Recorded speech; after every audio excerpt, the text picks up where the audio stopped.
मुअज़्ज़ज़ ख़वातीन व हज़रात, अस्सलामु अलैकुम। आप देख रहे हैं यूट्यूब चैनल देसी टोटके हज़ार और मैं हूं आपका खादम तनवीर अहमद। नाज़रीन गिरामी, आज का हमारा टोटका है गोश्त के हवाले से। टोटका बताने से पहले एक गुजारिश, अगर आप हमारे यूट्यूब चैनल देसी टोटके हज़ार पर पहली बार हैं तो हमारे यूट्यूब चैनल देसी टोटके हज़ार को सब्सक्राइब करें, साथ में मौजूद घंटी के निशान को भी दबा दें। ऐसा करने से ये होगा कि हम जो भी नई वीडियो अपलोड करेंगे वो सबसे पहले आप देखेंगे। नाज़रीन गिरामी, गोश्त पकाने के हवाले से हम आपको जो बताएंगे उसे ध्यान से देखिएगा और ध्यान से सुनिएगा।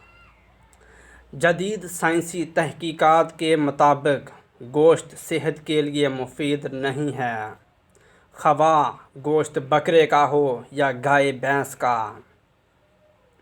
अलबत्ता साबित हुआ है कि आंतों के सरतान में मुब्तला होने वाली एक बड़ी तादाद सुर्ख गोश्त कम खाने की है।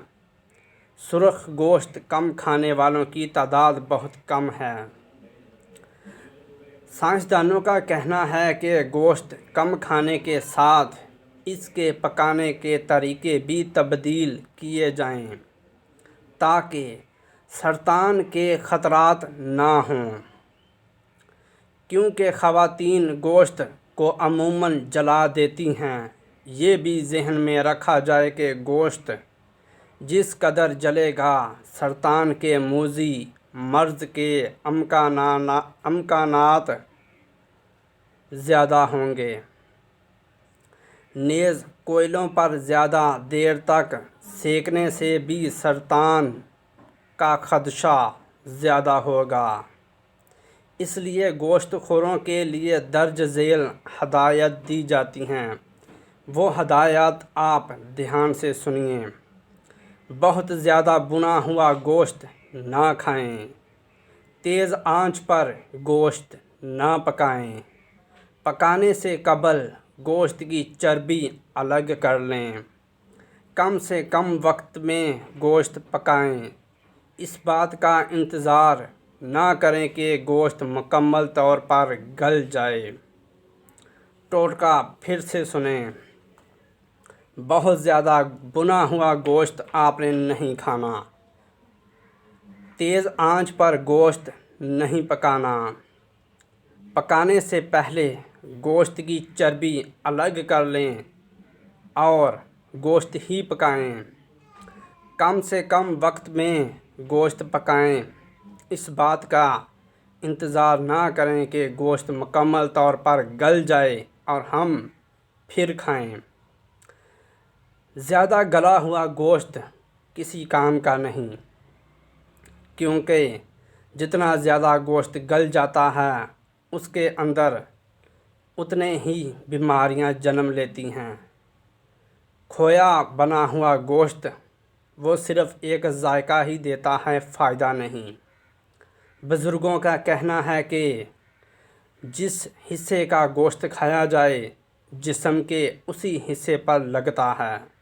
मसलन अगर आप कलेजी खाते हैं तो आपकी कलेजी पर लगेगा।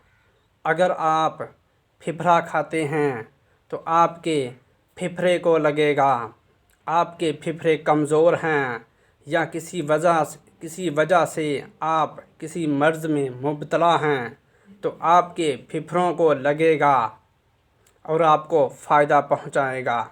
ऐसे ही जानवर के जिस हिस्से का आप गोश्त खाएंगे आपके जिस्म के उसी हिस्से पर लगेगा। याद रखिए, गोश्त कम गालें। कम गला हुआ गोश्त खाने से फ़ायदा होता है।